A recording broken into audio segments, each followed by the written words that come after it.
Hello everyone, मैं PP sir यानी Pramod Patel sir. बच्चों, आज मैं आप लोगों को केमिस्ट्री में पढ़ाऊंगा बायो मॉलिक्यूल एंड कार्बोहाइड्रेट पढ़ाऊंगा। बच्चों, बायो मॉलिक्यूल्स एंड कार्बोहाइड्रेट्स। बच्चों, यह इतना इम्पॉर्टेंट चैप्टर है कि हर एक कंपटीशन के एग्ज़ाम में आता है, हर एक कंपटीशन के एग्ज़ाम में। जैसे कि हम ले आईआईटी मेंस की उसके लिए भी इम्पॉर्टेंट है, आईआईटी एडवांस के लिए काफ़ी इम्पॉर्टेंट है, आईआईटी जेम के लिए भी इम्पॉर्टेंट है, नेट के लिए इम्पॉर्टेंट है, नेट एग्ज़ाम के लिए इम्पॉर्टेंट है, गेट के लिए एग्ज़ाम इम्पॉर्टेंट है, टीजीटी के लिए इम्पॉर्टेंट है, पीजीटी के लिए इम्पॉर्टेंट है, टीजीटी के लिए इम्पॉर्टेंट है, नीट के लिए भी इम्पॉर्टेंट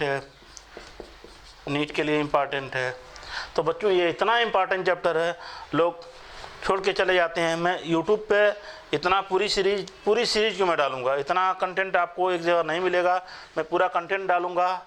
ठीक है, अब आइए देखते हैं क्या होता है इसका basic introduction.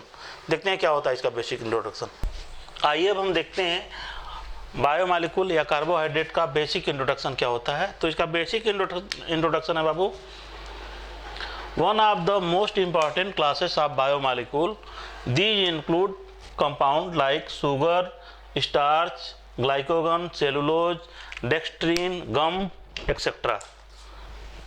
They are formed in plant के द्वारा ये फार्म होते हैं by a process known as photosynthesis reaction makeup of about 70% of the solid plant material. ठीक है, इसका जो फोटोसिंथेसिस रिएक्शन होता है XCO2 प्लस YH2O सनलाइट के प्रेजेंस में कराते हैं, क्लोरोफिन के प्रेजेंस में, तो यह बनता है CXCH2O होल YXO2। ठीक है बाबू, तो यह हम शुरू से पढ़ते आ रहे हैं, क्लास 9 से ही पढ़ते चले आ रहे हैं। ये जो हमारा फार्मूला है फोटोसिंथेसिस रिएक्शन में, इसको कहते हैं कार्बोहाइड्रेट का फार्मूला,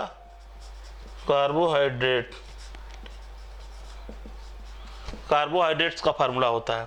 तो हम क्लासिकल डिफिनेशन देखते हैं क्या होता है क्लासिकल डिफिनेशन। तो क्लासिकल डिफिनेशन जो इसका होता है, दैट मीन्स हम कह सकते हैं क्लासिकल डिफिनेशन लिखो बाबू, क्लासिकल डिफिनेशन क्या होता है।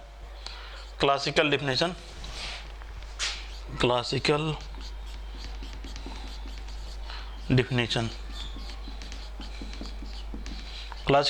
में कह सकते हैं the name of carbohydrate means the name of carbohydrates means compounds of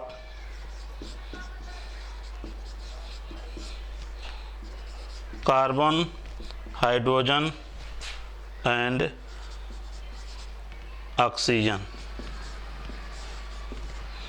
Ratio of hydrogen and oxygen in which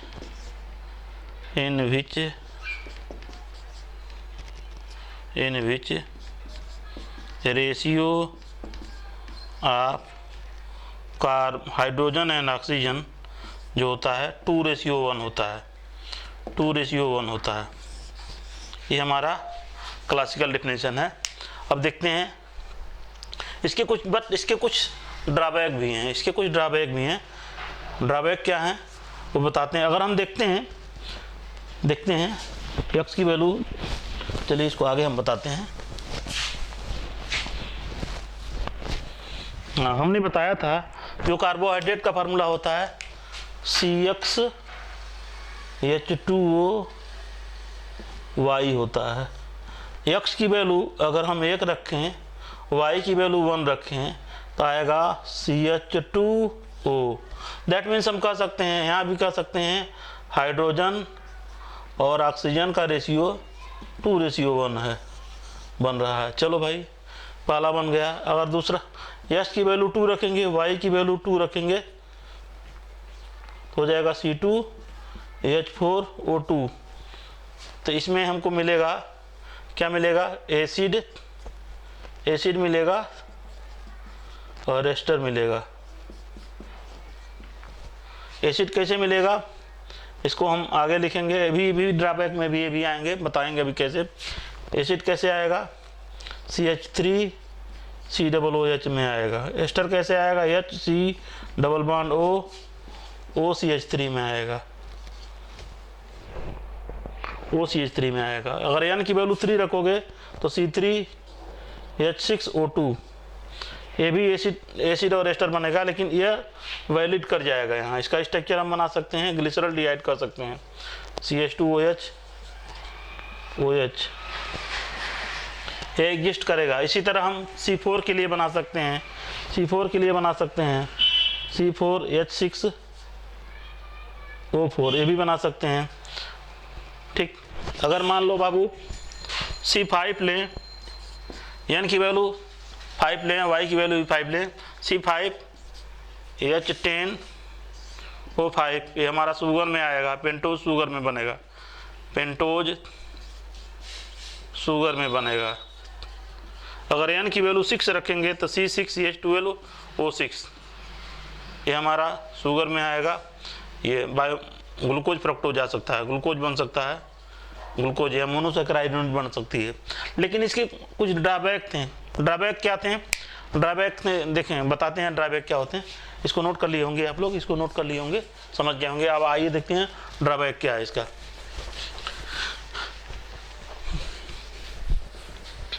इसका ड्रॉबैक क्या है बाबू, देखो ड्रॉबैक, इस फार्मूले का ड्रॉबैक क्या था, या लिमिटेशन कह सकते हैं, लिमिटेशन क्या लिमिटेशन, कुछ ऐसे कंपाउंड थे जो कार्बोहाइड्रेट रिप्रेजेंट कर रहे थे बट उस फार्मूले में सेट नहीं हो पा रहे थे। वो पहला है रैमनोज, RHAMNOS, रैमनोज। इसका जो फार्मूला होता है, जनरल फार्मूला होता है C6H12O5। ये फार्मूले पहले वाले फार्मूले में सेट नहीं हो पा रहा था। देखो हाइड्रोजन और कार्बन का रेशियो 2:1 नहीं आ रहा, 2:1 नहीं आ रहा है, ये फार्मूले में वैलिड नहीं हो पा रहा है, इसलिए माने नहीं। और मान लो हम इसी तरह हम आप लोग भी पढ़े होंगे डीऑक्सीराइबोज शुगर, डीऑक्सीराइबोज शुगर, आप लोग इसी को भी पढ़े होंगे। इसमें 5 कार्बन के लिए होता है, C5H10O4 होता है। याद करो तुम लोग स्ट्रक्चर, इसको मैं आगे पढ़ाऊंगा भी क्या होता है। एक ऑक्सीजन कम होता है, ये भी एग्जिस्ट कर रहा था, ये भी एग्जिस्ट कर रहा था, लेकिन फार्मूले में वो सेट नहीं हो पा रहा था, इसलिए वो वैलिड नहीं रहा था, और ड्रॉबैक उसका था। और आइए देखते हैं क्या होता है इसका मॉडर्न डिफिनेशन क्या होता है। इन जनरली मॉडर्न डिफिनेशन को हम देख सकते हैं, मॉडर्न डिफिनेशन को इन जनरल देख सकते हैं, इन जनरल देख सकते हैं क्या होता है। इन जनरल जो मॉडर्न डिफिनेशन, हम इसको बायोमॉलिक्यूल को हम मान सकते हैं, लिखेंगे बायोलॉजिकल सिस्टम और लिविंग सिस्टम, लिखो biological system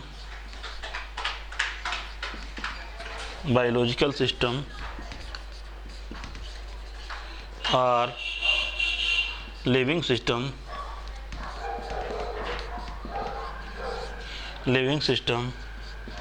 biological system or living system are made up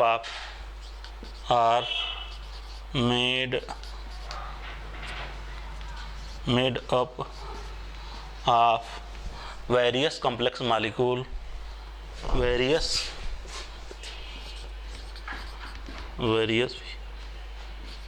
complex molecule like proteins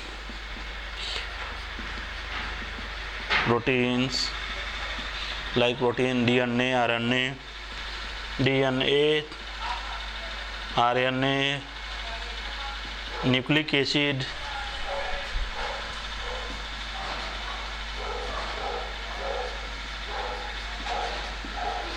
nucleic acid, lipid,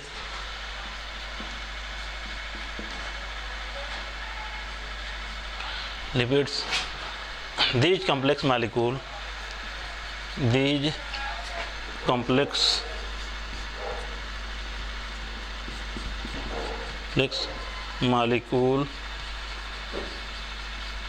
are known as biomolecule.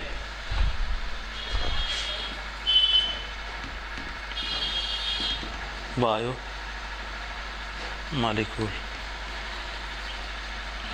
ठीक, नोट करें, बताते हैं इसके आगे मॉडर्न डेफिनेशन का और कुछ पॉइंट है वो भी मैं बताता हूँ। तो समझ गए होंगे इसका लिमिटेशन क्या है।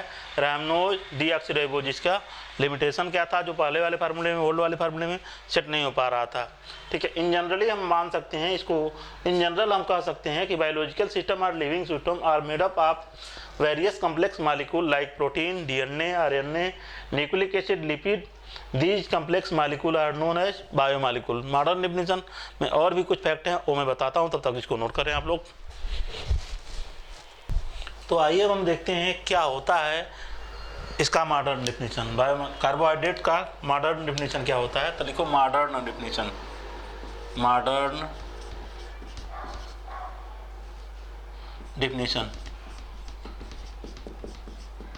मॉडर्न डेफिनेशन क्या होता है, तो हम कह सकते हैं कि पॉलीहाइड्रोक्सी, देखिए polyhydroxy aldehyde or ketone which can hydrolysed, पहला हो सकता है। दूसरा क्या हो सकता है, कंपाउंड के पास या मॉलिक्यूल के पास कम से कम एक या एक से ज़्यादा कायरल सेंटर होने चाहिए, और अगर उसके पास कायरल सेंटर है तो कंपाउंड क्या होगा, ऑप्टिकली एक्टिव होगा।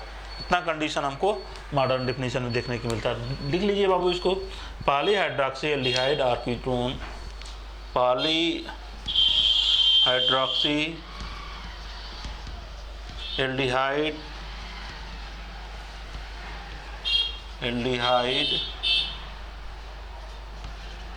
आर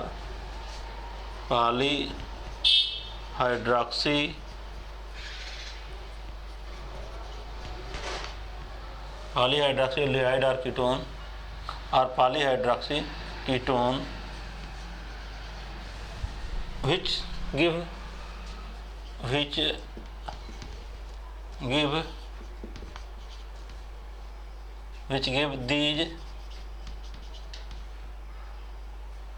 these on hydrolyzed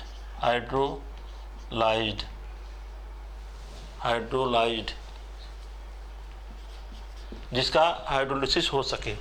दूसरा, ये तो पहला हो गया पॉइंट। दूसरा पॉइंट कह सकते हैं कंपाउंड के पास कम से कम या एक से ज़्यादा कायरल सेंटर होना चाहिए। लिखना कंपाउंड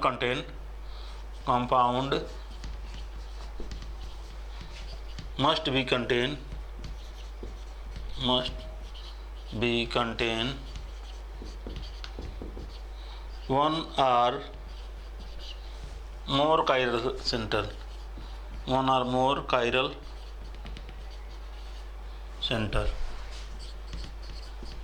कंपाउंड के पास एक या एक से ज़्यादा कायरल सेंटर होना चाहिए।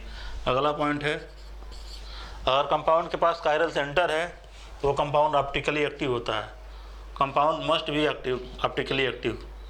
लिखना compound must be optically active, इतना कंडीशन होना चाहिए मॉडर्न डेफिनेशन के अनुसार कार्बोहाइड्रेट का। अगला एक और लिख लो point, it is also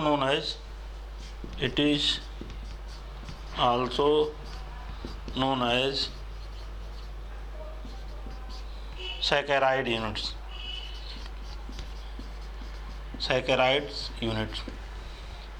unit के नाम से हम जानते हैं।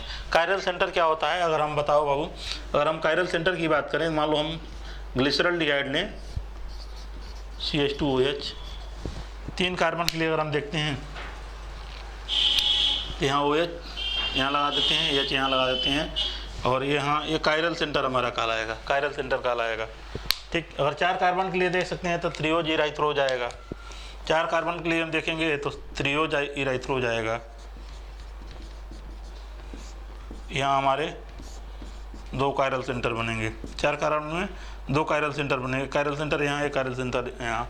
और ग्लूकोज की बात करें, एल्डिहाइड ग्रुप होता है CH2OH, OH, OH, H, OH।